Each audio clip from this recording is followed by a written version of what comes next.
Assalamu alaikum. Students, hopefully all of you are fine. This is your general science lecture, chapter number 7, energy. The topic of our today's lecture is the exercise of chapter number 7.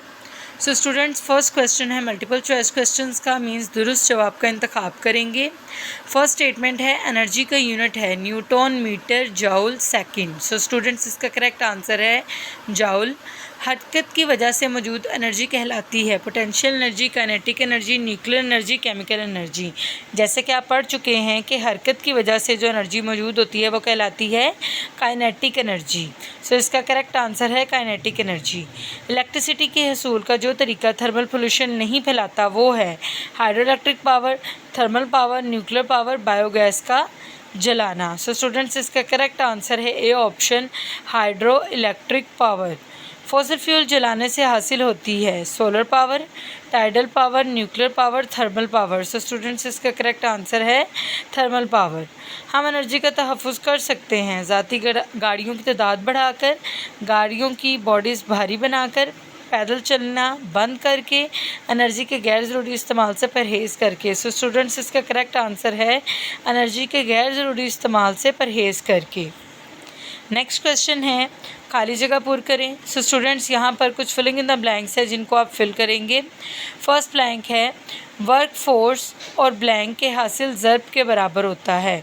तो work जो है वो equal है force और force की सिमत में तय करदा फासले के.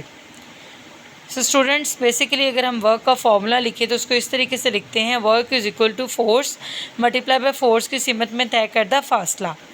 नेक्स्ट स्टेटमेंट है ब्लैंक की मदद से हम चीज़ों को देख सकते हैं. सो स्टूडेंट्स, चीज़ों को देखने के लिए रोशनी की ज़रूरत होती है, तो यहाँ पर आप रोशनी लिखेंगे. रोशनी की मदद से हम चीज़ों को देखते हैं. फ़ोटो सेल रोशनी ब्लैंक में बदलते हैं. फ़ोटो सेल्स जो हैं वो रोशनी को इलेक्ट्रिसिटी में बदलते हैं. समंदरी लहरों की एनर्जी ब्लैंक एनर्जी कहलाती है. सो स्टूडेंट्स, इसको टाइडल एनर्जी बोलते हैं.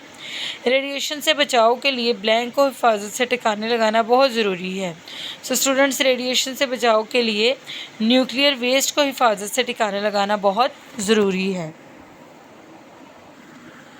क्वेश्चन नंबर 3 है मंदरजा झैल बयानात में सही बयान के आगे टिक और गलत बयान के आगे क्रॉस का निशान लगाएं. तो सबसे पहली स्टेटमेंट है किसी जिस्म में पोजीशन की वजह से मौजूद एनर्जी काइनेटिक एनर्जी कहलाती है. सो स्टूडेंट्स, ये स्टेटमेंट फॉल्स है. पोजीशन की वजह से मौजूद एनर्जी जो है वो पोटेंशियल एनर्जी कहलाती है, ना कि काइनेटिक एनर्जी. सो स्टूडेंट्स, ये टोटली रॉन्ग स्टेटमेंट है. आप इसके आगे क्रॉस लगाएंगे. इलेक्ट्रिकल एनर्जी मुतहरिक चार्जेस की एनर्जी है. सो स्टूडेंट्स, ये स्टेटमेंट बिल्कुल करेक्ट है. आप टिक का जो साइन है वो यहाँ पर लगाएंगे. फॉसिल फ्यूल्स में केमिकल पोटेंशियल एनर्जी स्टोर होती है. सो स्टूडेंट्स, ये स्टेटमेंट करेक्ट है. न्यूक्लियर रिएक्टर के कूलिंग टावर फ़िज़ा से हरारत जज़ब करते हैं. सो स्टूडेंट्स, जो न्यूक्लियर रिएक्टर के कूलिंग टावर हैं वो फ़िज़ा में हरारत खारिज करते हैं, ना कि जज़ब करते हैं. तो ये स्टेटमेंट जो है वो फॉल्स है. So you can write cross here. जब माहौल में एक हद से कम पोल्यूशन शामिल हो तो इसे माहौल की अबतरी कहा जाता है. सो स्टूडेंट्स, ये स्टेटमेंट भी गलत है. सो आप यहाँ पर क्रॉस का निशान लगाएंगे. This is your today's lecture. आप इस एक्सरसाइज को अपने बुक पे सॉल्व करेंगे एंड याद करेंगे. ओके जी, अल्लाह हाफिज़.